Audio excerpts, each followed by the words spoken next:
Okay, so nasa last episode ho tayo or last segment for today, and good morning. Di ba? Good noon na din. This is our Real Talk 101 episode 118. Panoorin nyo kung gusto nyong malaman kung ano yung mga good luck na mangyayari sa buhay ninyo at paano masungkit ang lahat ng blessings from health episode down to Real Talk. Panoorin nyo isa-isa, and please do support my other social media platforms. Follow, like, and share po, and then repost if you want to. Kukuha muna tayo dito ng isa. Okay? Sa gustong magpa-reading, message lang po kayo, comment po kayo, at mag-set tayo ng appointment. Sa gusto namang magpa-ritual, we will do the same thing. Okay? Pero kung itong araw na ito gagamitin nyo for rituals, then maswerte kayo. Okay? So, this is the card. Decisive action, 'di ba? Antelope. 'Di ba? Desisyonan mo agad.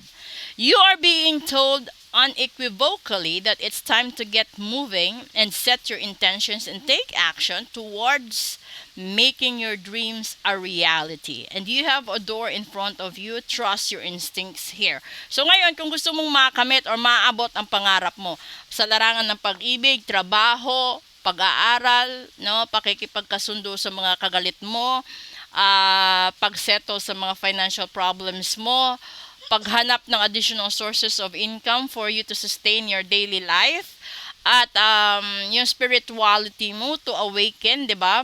The subconscious that is giving you a lot of advices that probably you're not able to hear just because of yourself getting very busy. Ito 'yun.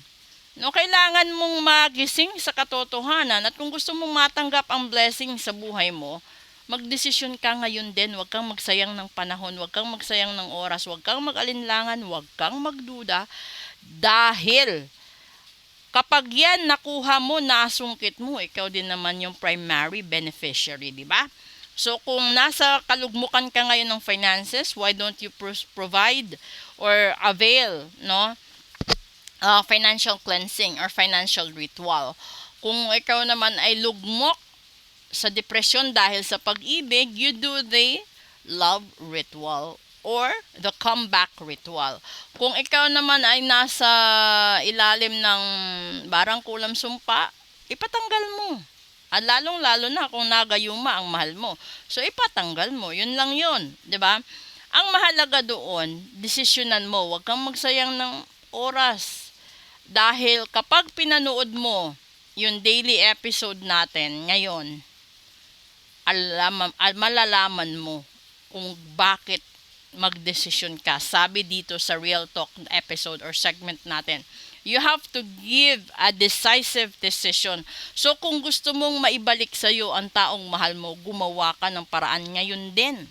Gawan mo ng aksyon. Kung gusto mong manumbalik ang kasiglahan ng kapangangatawan mo, magpa-health ritual ka ngayon din. Kung gusto mo namang gumaan ang pasok ng pera sa negosyo mo, then gawin mo ngayon. Kung gusto mo rin na magpagawa ng kung ano-ano pa, sabihin mo lang, kasi customize yan, real talk yan. Never na magwe-work sa isang tao ang general reading or general ritual. Kaya dapat specific. 'Di ba? So ito na 'yon. Gumawa na kayo ng action sa sarili ninyo at mamamayagpag kayo. Tandaan nyo yan. So panoorin nyo from health reading down to daily episode, special episode, hanggang sa Real Talk po natin. Maraming salamat po sa lahat na sumusuporta. At ito na po 'yon.